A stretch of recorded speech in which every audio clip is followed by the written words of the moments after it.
estás? Bienvenido a las clases virtuales de física, tu profesor en casa. Ahorita vamos a hacer un tema de recuerdo de lo que son las componentes vectoriales. Antes de ver componentes vectoriales, tenemos que analizar lo que es un triángulo rectángulo.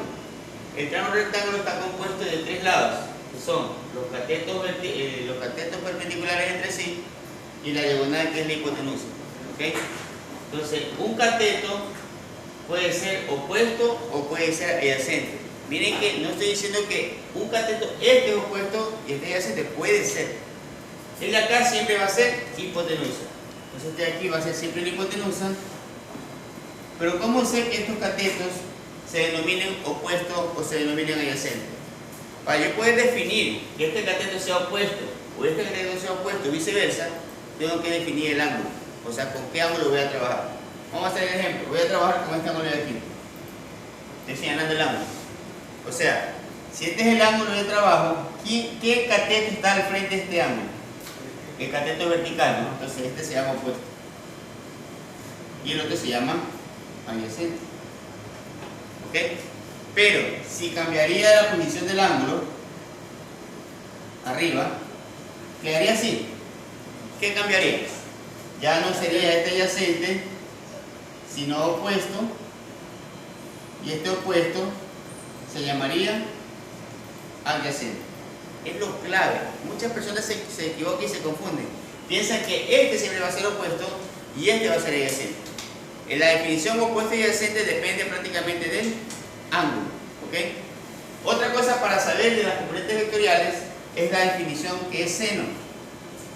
Seno de un ángulo, en este caso voy a poner como seno de teta, un valor referencial, que es la relación entre el opuesto y el adyacente. Y el coseno del ángulo es la relación del adyacente, aquí el opuesto es la hipotenusa, y aquí el adyacente sobre la hipotenusa. ¿Ok? Seno, opuesto, hipotenusa, coseno, adyacente, hipotenusa. ¿Sí? Vamos a trabajar con este vector que tengo aquí. A este vector le voy a sacar las componentes. O sea, voy a formar, en otras palabras, el triángulo que forma ese vector, un triángulo rectángulo. Ahí está el triángulo. ¿Estamos claros? Entonces, como son componentes vectoriales del vector A, vamos a llamarle A a este vector A. Este aquí se va a llamar AX y este se va a llamar AY. Se llama AX porque está en posición horizontal, se llama Y porque está en posición vertical. Ahora, cada vector debe tener su sentido, o sea, la saeta. Esa saeta, esa flechita, es lo que representa el sentido del vector. ¿Para dónde va este vector? Va para arriba. Y también va para adelante. Eso me define la flecha de los dos componentes. Como va para arriba, la vertical va para arriba. Y como va para adelante, la vertical va para adelante. No puede haber vectores, componentes vectoriales sin su respectivo sentido. Si no, no tiene sentido prácticamente. ¿Sí? Porque esto me define el signo del vector. Ahora, ¿a qué es igual la componente horizontal? Aún no puedo definir porque no tengo el ángulo de trabajo. ¿Cierto? Vamos a trabajar con un ángulo de alfa. ¿Aquí? Entonces, ¿quién está al frente de alfa? ¿AX o AY?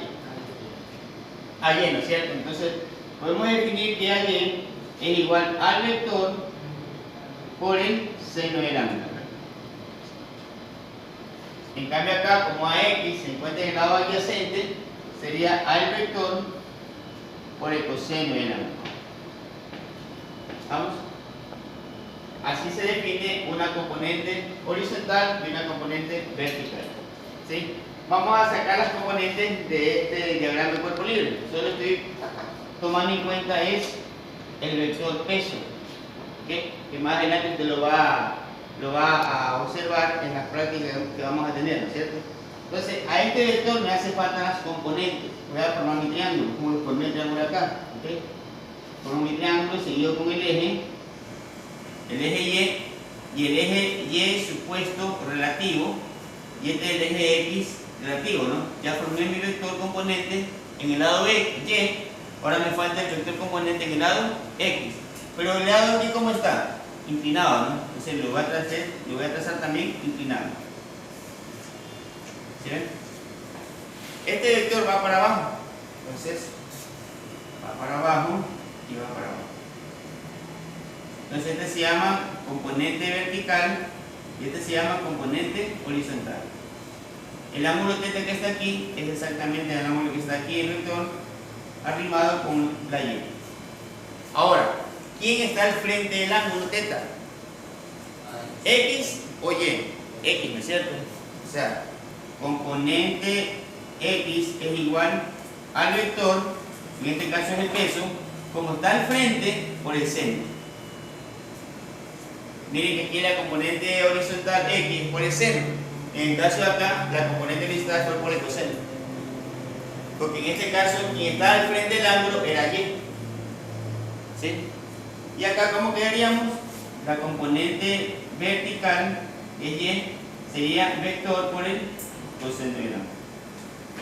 En conclusión, las componentes vendrían a ser el vector por el seno o el coseno del ángulo. Siempre va a ser eso así. Y componentes vectoriales siempre vas a ver por lo menos en este módulo. Bastante. Hay que tener bien claro la definición de que son componentes verticales y componentes horizontales. Matemáticamente se demuestra con un despeje. ¿Sí? Un despeje matemático, pero vamos a ver una manera de aplicación, una manera conceptual.